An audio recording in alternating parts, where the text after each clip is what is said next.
Give me a moment.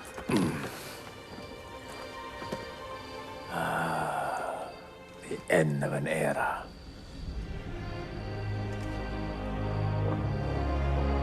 When I was very young, I was foolish enough to believe that our creed would bring an end to all these conflicts. If only I possessed the humility to say to myself, I have seen enough for one life. I have done my part. Then again, there is no greater glory than fighting to find the truth. We are ready. A last favor, Nicolo. Take these with you and guard them well. Hide them if you must. Artifacts? Of a kind. They are keys. Each one imbued with a message. A message for whom? I wish I knew.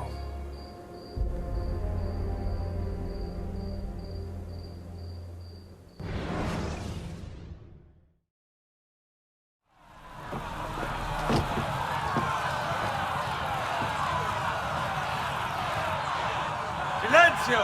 Silencio! 22 years ago, I stood where I stand now, and watched my loved ones die, betrayed by those I had called friends. Vengeance clouded my mind. It would have consumed me, were it not for the wisdom of a few strangers. Taught me to look past my instincts. They never preached answers, but guided me to learn from myself. We don't need anyone to tell us what to do. Not Savonarola, not the Medici. We are free to follow our own path. There are those who will take that freedom from us. Too many of you gladly give it. But it is our ability to choose whatever you think is true that makes us human. There is no book or teacher to give you the answers, to show you the path. Choose your own way. Do not follow me or anyone else.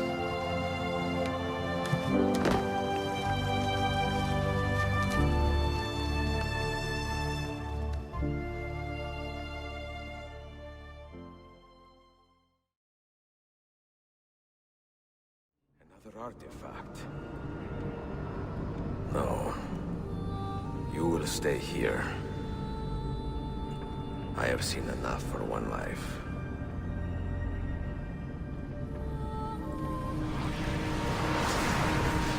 Desmond? He's talking to me? I heard your name once before, Desmond.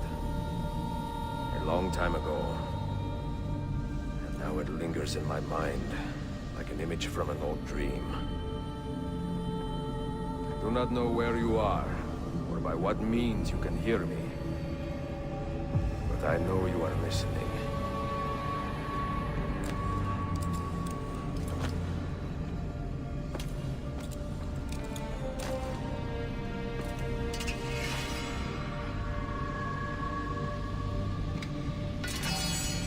I have lived my life as best I could, not knowing its purpose, but drawn forward like a moth to a distant moon.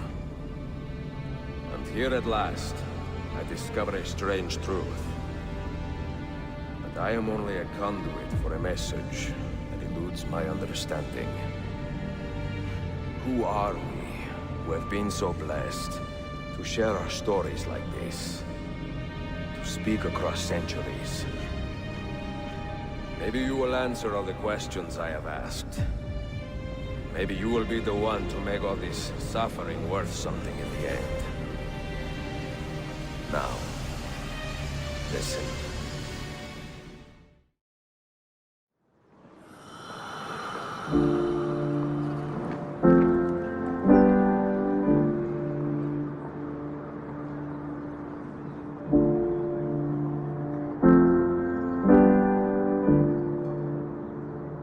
When I was a young man, I had liberty, but I did not see it. I had time, but I did not know it. And I had love, but I did not feel it. Many decades would pass before I understood the meaning of all three. And now, in the twilight of my life, this understanding has passed into contentment. Love, liberty, and time, once so disposable, are the fuels that drive me forward. And love, most especially, mio caro. For you, our children, our brothers and sisters, and for the vast and wonderful world that gave us life and keeps us guessing. Endless affection, mia Sofia. Forever yours, Ezio Auditore.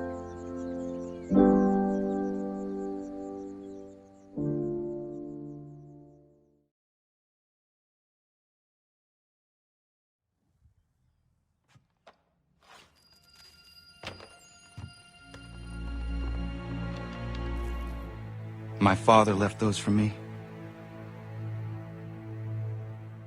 Mother, Father, I am sorry. I have failed you both. I made a promise to protect our people. I thought if I could stop the Templars, if I could keep the revolution free from their influence, that those I supported would do what was right. They did, I suppose, do what was right for them.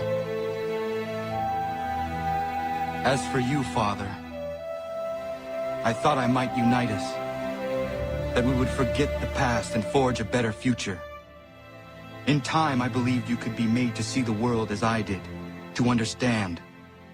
But it was just a dream. This too I should have known. Were we not meant to live in peace then? Is that it? Are we born to argue? To fight? So many voices, each demanding something else. It has been hard at times, but never harder than today. To see all I worked for, perverted, discarded, forgotten. You would say I have described the whole of history, Father. Are you smiling then? Hoping I might speak the words you long to hear? To validate you? To say that all along you were right? I will not.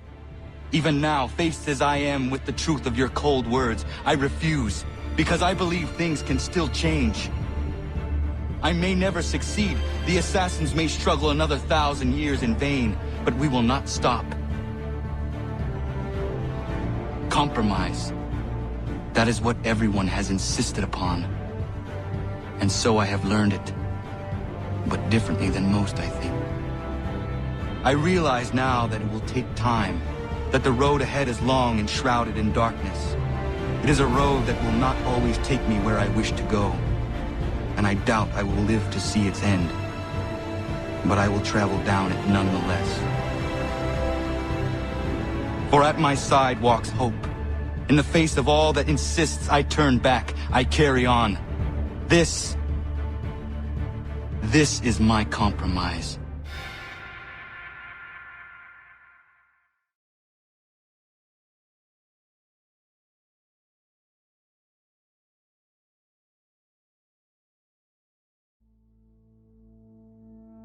The creed of the Assassin Brotherhood teaches us that nothing is forbidden to us. Once, I thought that meant we were free to do as we would, to pursue our ideals no matter the cost. I understand now. Not a grant of permission, the creed is a warning. Ideals too easily give way to dogma.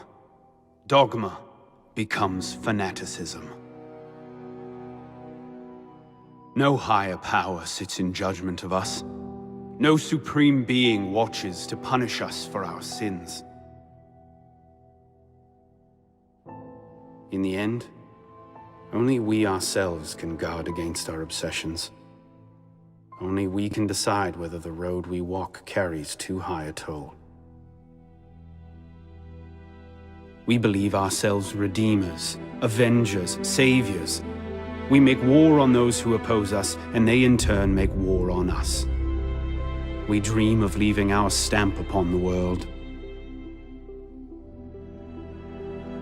Even as we give our lives in a conflict that will be recorded in no history book. All that we do, all that we are, begins and ends with ourselves.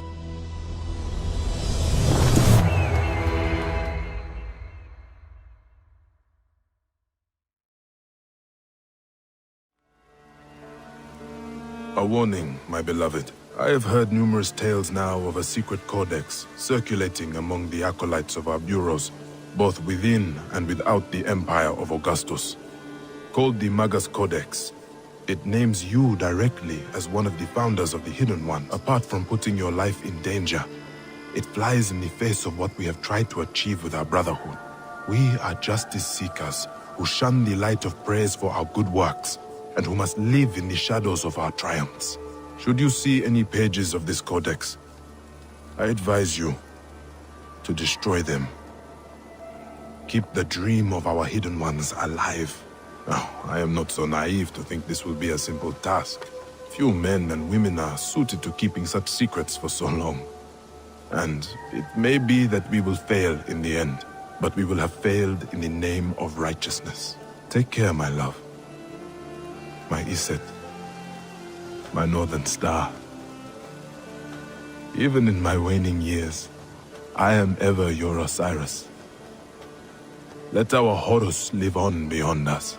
I think of you often, my jewel. At sunrise and twilight.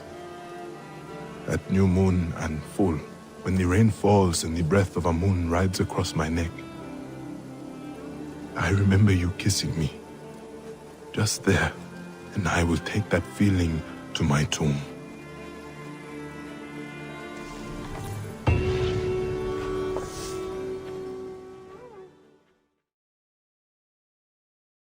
Can I ask you about the bleeding effect? Any recent flashes? Any memories resurfacing? Yeah, the usual things. Ghost images of Altair and Ezio a few times a day. Nothing intrusive, just brief moments. They pass quickly, almost without me noticing. Like a figure in the corner of my eye. Or remembering a dream from the night before. I did have one extended hallucination a few days ago. It was Ezio. He was older, around the time he left Cappadocia. He was standing on the deck of a ship, alone. And through him, I could feel an intense regret or guilt. And it felt to me like he'd had a loss of faith in himself, in the Creed, like he couldn't keep it up, couldn't stay true to his ideals. And as I watched him, I thought, is this the moment he decided he was done being an assassin? It felt like it. Anyway, most of my visions have been brief, lasting just a few seconds. They're like complete memories of small moments that appear suddenly out of nowhere, fully formed. It's a strange feeling. Okay. Anything else? I'm starting to see Connor now, too. Though I hear his voice more often than I see him. I'm sure that will change. Oh, yeah, and yesterday, just before bed, I had a memory of being on a beach in the Caribbean with a bunch of sailors. Or maybe they were pirates.